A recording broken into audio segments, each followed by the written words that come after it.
Hi everyone, and welcome back to my channel. In today's video, we're going to talk about the best and the most underrated TV show airing today, The Interview with the Vampire. I'm a long-time fan of the book series, The Vampire Chronicles by Anne Rice. I am obsessed with these characters and dynamics still, and I think it was one of the formative book series of my youth. All the adaptations of this series are extremely exciting for me, and I think that the latest one, the TV show, is so well done. It is one of the best book adaptations of all time, despite the fact that they've changed a lot of things. I don't really mind it. I think that the choices were brilliant overall. It adds so much nuance and it develops so many unresolved things in the series. I love it. I just binged the second season of the show. I am definitely having a TV show hangover. I cannot wait for season 3 because it's gonna be Lestat's season. Lestat is my favorite character. It's everyone's favorite character. And it's the Rockstar storyline. The thing that I want to do today is recommend you a few books that I think are very vibey, that I think are very in tune with the Vampire Chronicles in general and this adaptation specifically. And if you're experiencing currently the hangover that I'm experiencing, I think these books are going to hold you over till season 3. A lot of the themes surrounding the series are explored in these books, and tonally, I think they're very similar. The first book that I want to put on your reader is The Quick by Lauren Oliver. I don't think a lot of people know about it. I have not seen it discussed on booktube much, but in my opinion, it's one of those hidden gems that people who are into Gothic novels and historical novels with some elements of suspense absolutely need to check out. This is a vampire story. It's Gothic fiction. It's everything that I love. The story is about a pair of siblings, a sister named Charlotte and a brother named James. They're pretty much abandoned from early childhood because their dad could not properly grieve the death of their mother and leaves them in the care of help. They are left to their own devices. They are, as any other kids, are quite naughty and they get into all sorts of adventures, sometimes scary adventures. Because they could only trust each other in those early days, they grew up very close and they are the only people that they let into their immediate circle. So when they grow up and James announces that he wants to pursue higher education in the city, Charlotte is very upset and feels very trapped in her situation. But they continue to conversate through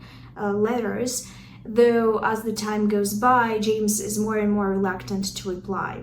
Far away from his sheltered home life, James discovers a lot of things about himself, including that he is attracted to men and he develops a relationship with his roommate, which is a fact that he doesn't know how to deal with, and because of that he starts distancing himself from Charlotte and from people back home. One day, as they walk in the city at night and discuss their complicated situation, they are attacked by a vampire that changes James's life. This story is so layered. There's so many characters and so many perspectives, and the world building, specifically the origin of vampires and the society of vampires, is very interesting in this story.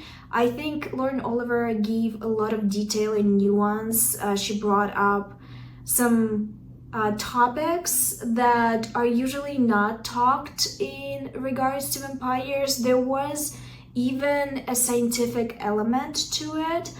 I also enjoyed the Gothic atmosphere, the atmosphere of the city. The city itself was its own character. There's a whole society of vampires that operates in the city. It's very much affected by culture and time of this novel. It's set in 1890s. So this whole society is just affluent men, and their hierarchy is extremely interesting. I just highly recommend this book because of the world building and because of the interesting additions to the vampire lore that Lauren Oliver created. There are certain things that she pulled from older vampire myths, and it made, surprisingly, the story much more vibrant and much more fresh, because I think a lot of the newer people writing about vampires pick their influences and their inspirations from very modern works, and specifically works that were adapted to TV, which is not always a win, in my opinion. I also liked how she touched on class in the story. I think vampire stories are largely about class, and Vampire Chronicles, the original Vampire Chronicles, and the adaptation, The Interview with the Vampire, the newer one, are both about class as well, but they are looks from different point of views. The quick also tackles the elements of privilege, of status, of class. It also shows a variety of different vampire groups and vampire societies. I really like this. I recommend it if you love Gothic fiction, if you like historical novel with something a little bit extra, and I think it's important that you enjoy multiple point of views, because it cuts quite often and you get perspectives of different characters, but in my opinion they were all so interesting. The next book that I'm going to recommend is A Diary of Blood by St. Gibson, which is admittedly not my favorite. I think I gave this book 3 stars, but I know that a lot of people love it, and the only reason why I didn't like it as much as I hoped is because it's an epistolary novel. So if you personally enjoy a novel written in emails or in letters, or something that just has a very conversational style, I think you are going to love it, because the story overall is cool. I liked going along with it. I just wish it had more detail, it had more meat to it. But if we're being completely honest, this style of writing is very reminiscent of the first Vampire Chronicles book, because it is basically a conversation between a Louis and a reporter.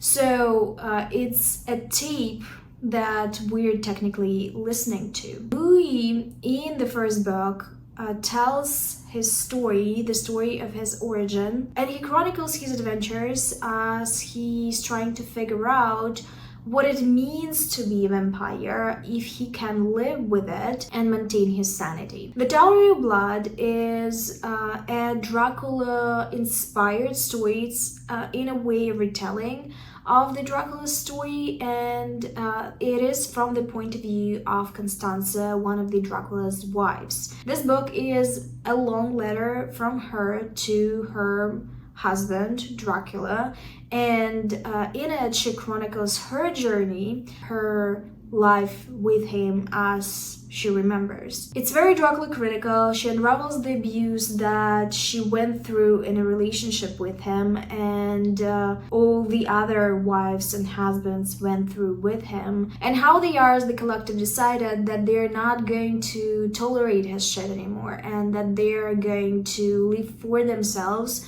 and that they're going to get rid of him. It's very Gothic, quite dark, has some interesting elements, I'd say some interesting relationship dynamics specifically. It's very poly, very sexy, but at the root of it is just a story, one woman that decided that she had enough and that she's going to stand up for herself. The last book that I'm going to recommend is one of the latest that I've read and that I absolutely adored. It's Bloom by Delilah C. Dawson. I know a Hannibal girly when I see one. This was Hannibal coded, it was Interview with the Vampire coded, it was Everything That I Love coded. This was such an interesting novel because you knew what's going to happen, and I think it's actually a trait of a lot of Gothic-ish novels. There's a story about Rosemary that lacks the fun, exciting things in her life, so she's trying to glamorize every single moment, to shift her mindset for a more magical, more interesting, more fun existence. So one day she goes to this farmer market and she meets the most perfect woman named Ash. Ash makes candles, cupcakes. She is overall a very handy person, and she looks like the perfect picture of the cottagecore aesthetic, which tickles Rosemary, though she was never attracted to women before. This is her first crush on a woman, and she's absolutely feral for it, and I felt it. So she's obsessed with this woman. She goes to the farmer market all the time and buys all the things, and she's trying to finagle her way into flirting with Ash, which eventually happens, and they become closer, they start to get to know each other, they go on dates. But Ash is a little weird, she's a little closed off, she has a lot of secrets that she doesn't let on quite easily. She's very in tune with nature, she doesn't like technology, she spends all her time on her farm, and Rosemary finds it very charming because that's what she wants for herself, and she's obsessed with Ash as a partner. But there are certain red flags popping up throughout the story that make her concerned about Ash, and Ash possibly being with other people at the same time, or Ash also hiding things that are pertinent to their relationship. Essentially, this is a story about falling way too hard for a girl because you've never fallen for girls before, which tracks, and discovering that women actually are assholes. I'm not going to delve deeper into it. This has a very dark twist and I loved it. It's definitely Hannibal coded. If you've been in the fandom, you know what I'm talking about. So it's not that the story relies on a twist, you know what's gonna happen quite early, it's quite obvious. I think the predictability of it actually plays in its favor. It adds to the suspense, to the atmosphere. You're waiting for it to take a left turn. I think it also brought up some things that are rarely brought up when it comes to sapphic relationships, specifically the fact that women can be as dangerous and you shouldn't let your guard down easily. And with women, we usually do because it seems like they're so charming, harmless, and they could possibly do nothing wrong. And I mean, there were so many elements in the story where Rosemary should have looked deeper into Ash and actually judged her intentions harsher, but she didn't because she was so in love and so obsessed with her. Bitch ate her eyelash, and Rosemary still thought it's the most beautiful, most sane person ever that she absolutely should continue to date. That's all I'm going to say. So these are all the books that I'm going to recommend if you are currently in the Interview with the Vampire hangover and you're looking for something similar. In the comments down below, you can leave me some recommendations. I always look for more recommendations. Thank you for watching this video. I hope you liked it, and I'll see you soon with another one. But till then, bye.